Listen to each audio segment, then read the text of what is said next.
নমস্কার বন্ধুরা, মশলা কথা কিচেনে আপনাদের সবাইকে স্বাগত। আজকে বানাবো বাচ্চাদের একটা মুখরোচক টিফিন রেসিপি, পিৎজা, তাও আবার আলু আর গাজর দিয়ে। তো চলুন রেসিপিটা শুরু করা যাক।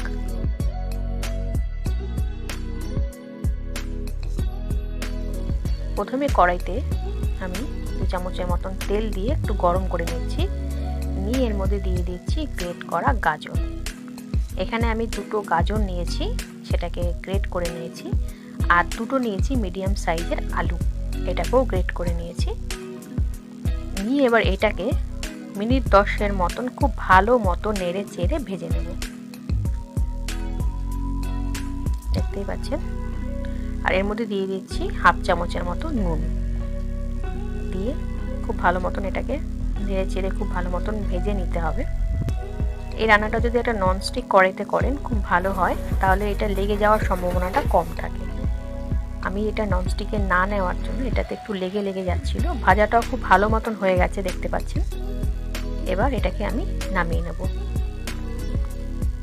এবার একটা মিক্সিং বোল নিয়ে নিয়েছি, এর মধ্যে নিয়ে নিচ্ছি 2টো ডিম। এই ডিম দুটো আমি এখানে ফেটিয়ে নিয়ে নিচ্ছি। এবার এর সঙ্গে দিয়ে দিচ্ছি ময়দা। এখানে 1 কাপ ময়দা, মোটামুটি 100 গ্রামের মতন ময়দা আছে। তার সঙ্গে দিয়ে দিলাম 1 চামচ গোলমরিচ গুঁড়ো আর 1 চামচের মতো নুন। এবার এই মিশ্রণটা খুব ভালো মতন ডিমের সঙ্গে মেখে নিতে হবে।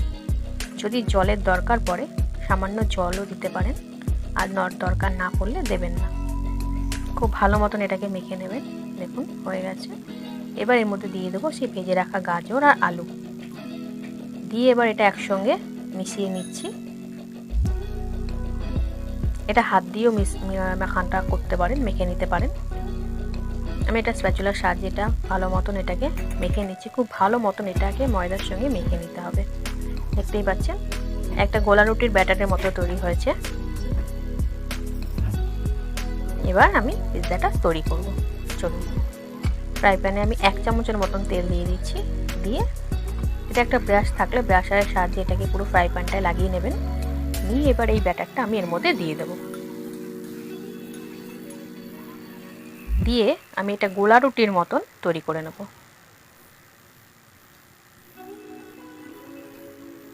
আমি এটা চামচের সাহায্যে করছি, এটা হাত দিয়েও করা যায়। ঠিক গোলা রুটি যেরকম হবে সেরকমভাবে করে নেবেন। দেখুন এবার এটাকে মিনিট 10-এর মতন একদম লো ফ্লেমে চাপা দিয়ে রাখবো। দেখুন 10 মিনিট পর ওপরটাও দেখে বোঝা যাচ্ছে যে হয়েও এসেছে। এবার এটাকে আমি হালকা হাতে একটু নাড়িয়ে উল্টে দেব। দেখুন এক পাশ খুব ভালো মতন ভাজা হয়ে গেছে। এবার এর মধ্যে দিয়ে দেব পিৎজা সস। এটা পিৎজা সস না দিয়ে টমেটো সসও দেওয়া যেতে পারে। টমেটো সস, মায়োনিজ এসব দিয়েও করা যায়। আমার কাছে পিৎজা সসটা আছে বলে আমি দিয়েছি। এই পুরো রুটিটার মধ্যে মাখিয়ে নিয়ে এর মধ্যে দিয়ে দেবো ক্যাপসিকামগুলোকে এইভাবে কেটে নিয়েছি পাতলা পাতলা করে। এবার এর মধ্যে দিয়ে দেবো পেঁয়াজ কুচি। পেঁয়াজগুলোকেও পাতলা পাতলা করে কেটে নিয়েছি। এবার এর মধ্যে দিয়ে দেবো টমেটো। এখানে নিয়েছি হাফ টমেটো নিয়েছি, অর্ধেক টমেটো নিয়েছি। এই টমেটোটাও এইভাবে দিয়ে দেবো। আমি এটা ঘরে থাকা সামান্য কিছু উপকরণ দিয়েই তৈরি করছি। খুব ভালো মতন একটা তৈরি হয়ে যাবে পিৎজাটা, দেখতেই পাচ্ছেন। এবার এর মধ্যে দিয়ে দিলাম একটু চিলি ফ্লেক্স 2 চামচের মতো। যেহেতু লঙ্কা ব্যবহার করিনি আমি এর মধ্যে চিলি ফ্লেক্সটা দিলাম। কাঁচা লঙ্কা এর বদলে দিতে পারেন। এবার এর মধ্যে দিয়ে দিচ্ছি চিজ। গ্রেট করা চিজগুলো হলে খুব ভালো হয়, আমার কাছে ছিল না তাই আমি এই চিজগুলো দিয়েছি। আর বাকিগুলোতে আমি গ্রেট করা অল্প চিজ ছিল সেটা দিয়ে কভার করে দিচ্ছি। এবার সাজিয়ে নিয়ে এটাকে আমি 10 মিনিটের মতন আবার লো ফ্লেমে চাপা দিয়ে রান্না করে নেব। 10 মিনিট পর খুব সুন্দর হয়েও গেছে ওপরটাও।